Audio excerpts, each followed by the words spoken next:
Tonight's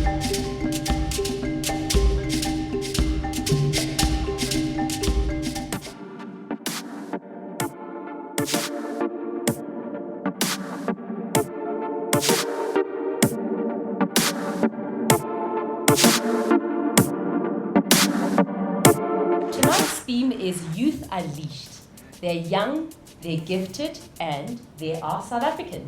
And in commemorating all of those youth that made those risks, that took those brave steps to stand up for what they believe, we thought that we would put together a shit-hot panel of young South Africans that have basically charted their own paths, taken their own destinies in their own hands. And we thought that this is a time to inspire one another. The four that we selected tonight are those who are making great strides, especially in the technology space of our country. So we're going to start with Annabelle. She is the founder of Stock Shop. We're going to then come to Arlene Mulder. She is the founder of We Think Code. And then on my left, we have Aisha Pando, and she's the founder of Sweep South. And then we have Dario. Dario, you have a very interesting surname. I'm not even going to try to pronounce it, but you are one of the co-founders of Isazi Consulting.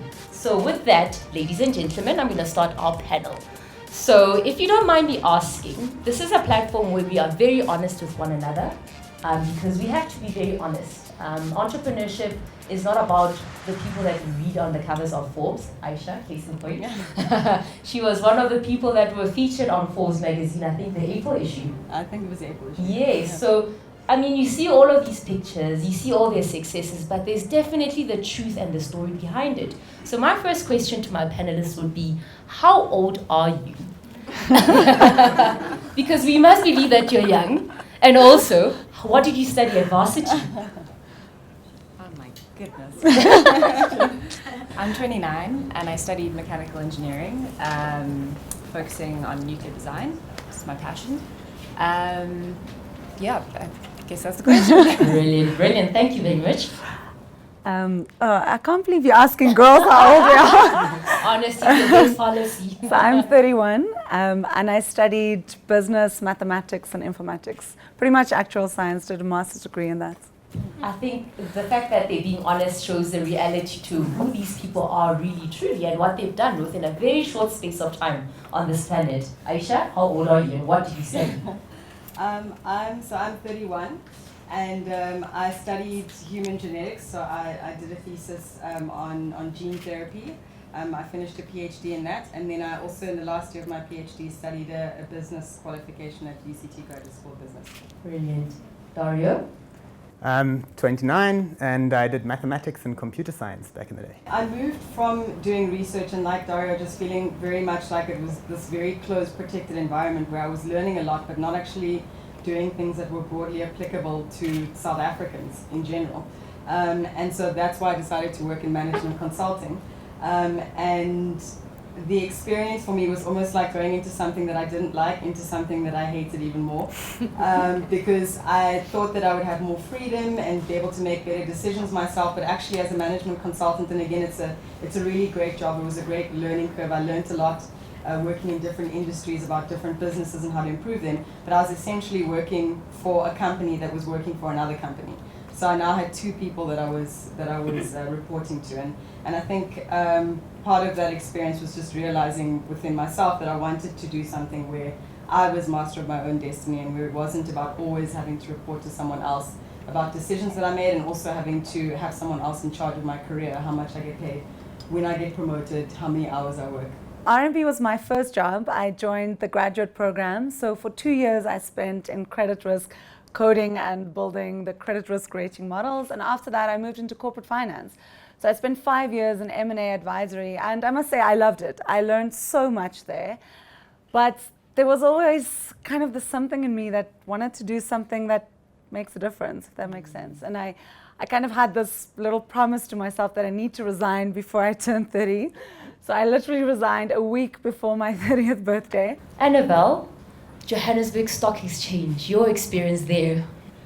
So very similar actually. Started Standard Bank grad program in CIB.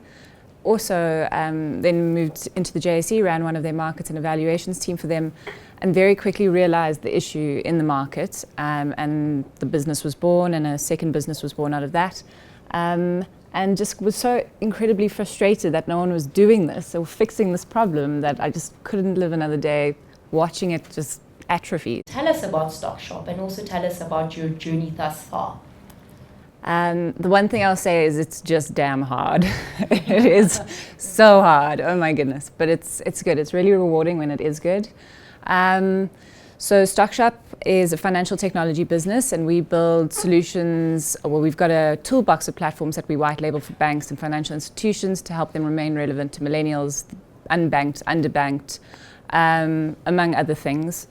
So yeah, StockShop really actually started with me. And now, yeah, we've got 15 employees, and we are servicing the top 3 banks and 20 of the next tier institutions, and we're moving into Africa, we're moving to Singapore as well. So we're looking at Asia quite aggressively, so it's been quite a roller coaster ride. It started with seeing that every single company and the world is going through this digital revolution.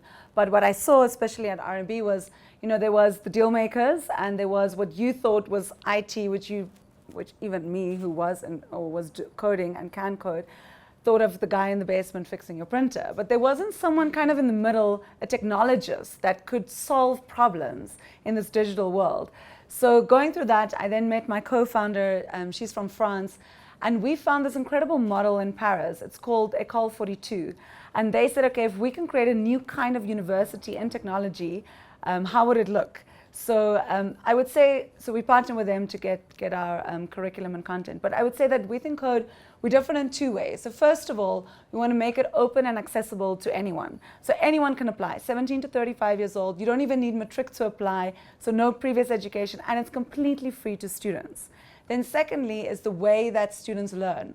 So there's no teachers, there's no classes. You do have to come into campus, but it's this gamification system. So what we really want to do is we want to source and develop the digital problem solvers of the future. So yes, they learn to code, but they really learn how to solve problems using coding as this tool.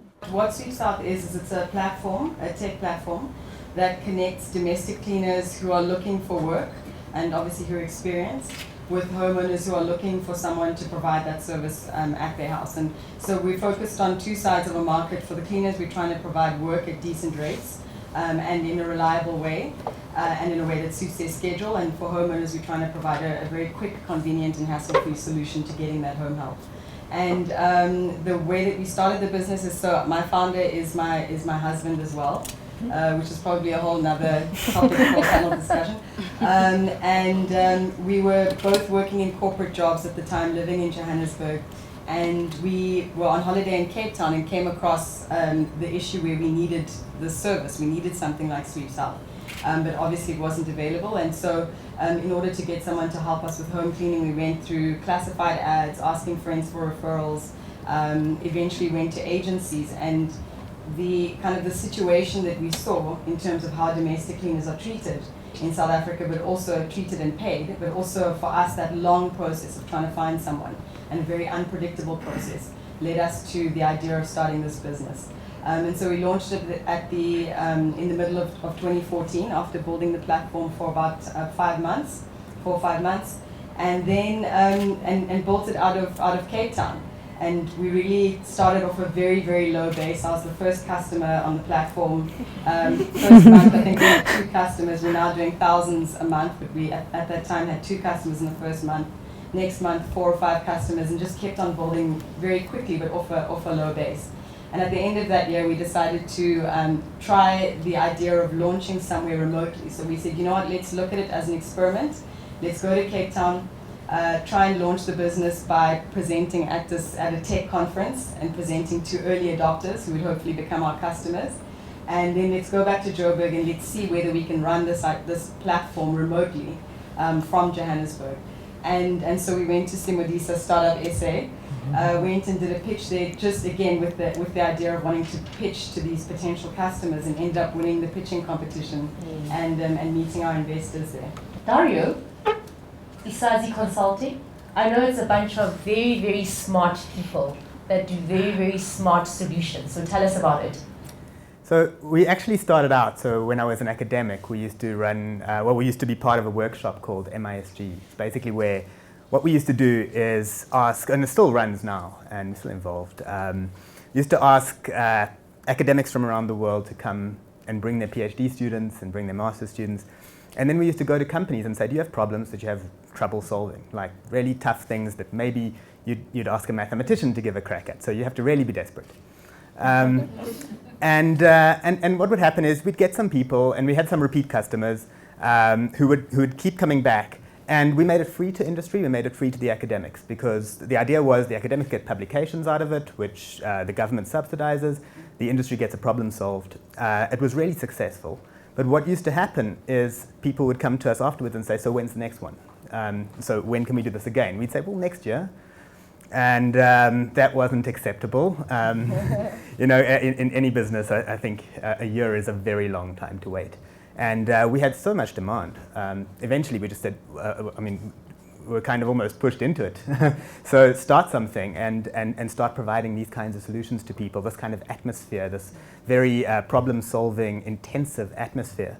And that evolved into Isazi. So guys, before I open up questions to the audience, if there's one thing you would like to tell aspiring entrepreneurs about this journey, about starting a business, about contributing towards the growth of our country, about redefining who we are as young South Africans, what would it be? I don't know if this is the right way to put it, but start yesterday. If you've got an idea, like yesterday's too late. Start like as soon as you can. It's scary, and everyone's scared when they start, and it's hell of a daunting. It's a big world out there, but if you don't start, you'll never know. You have to test it. You've got to try. There's an incredible support system here in this room alone with Alpha Code, Samadisa. There's people out there who will have your back and who will help you. So, and when we started, a lot of these people weren't there. So it's getting easier and easier every day. So start now. I actually agree. I think if I thought about it too much, I would never have left R&B. You just kind of have to go. And a lot of people have good ideas, but not a lot of people actually do it. So I think the same as you, just go and do it. And the last thing is maybe to ask for help. I think we're not very good with that. So, you know, just ask. There's a lot of people, like you say, in this room, and just ask. You'll be surprised how many people will actually help you. I've been surprised, the things that people have just done for us and given us, but I had to ask. No one's going to just give it to you. So go out and ask. Mine would be to build something that creates value for people. So I think sometimes you get caught up in the idea of entrepreneurship, and it looks sexy, and it's like, you know, this whole Silicon Valley and startups are so cool, but you need to build something that creates value for people. Otherwise, there's no point in your business. And then once you've identified that thing, to focus on that and really just be kind of razor sharp focus on building on that thing. And not get distracted, because, you know, once you do start becoming successful, lots of people want to speak to you and, you know, want you to kind of go into all sorts of different types of things. And you really need to just maintain focus. The important thing to do is think about time. You've got 24 hours in a day. You've got something like 8,000 hours in a year. Think about what you're doing with your time. Think about, I think, what is that going to create? And what can you do to other people's time? Look at successful companies. Look at Facebook. 1 billion people spend an hour on Facebook a day. Facebook uses up more lifetimes than the populations of some countries per day. That's a big change to the world. And if you just add up the hours of what you're going to do and who you're going to influence, and if you just add up your hours and what that's going to mean for your life, I find that that's the most valuable thing to think about. Brilliant. On that note, I'm going to now open to the floor. Myself and my partner basically are full-time employees. I just want to find out, in terms of the right timing for living without having that source of income that, you know, is currently sustaining you. When would that be? If you don't have a set goal, and if you're still in your previous job, why do you actually need to make this happen? You've got your job.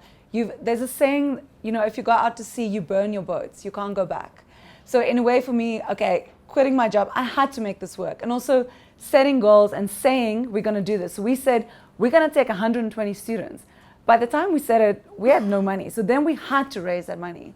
And it also helps you to focus. I don't know if it's just my problem, but I always had a brilliant idea. You know, you have this good idea. Once you try to do it, there's another one that comes up. So how do you guys manage to focus on just that one thing? Or maybe it's just me, I'm too brilliant, I don't know. It's not ideas that make you successful, it's execution. It's the ability to take even an ordinary idea and make it extraordinary in what you do with it that makes it successful. So you have a good idea. It's kind of like writing a book. You have a good idea for a plot. Everybody has a good idea. They're like, ooh, this would be a good miniseries. But if you actually go out there and write the script and get the actors and film it, then you've got a product. And for me, that's a very big distinction. The ability to execute is key. It's everything.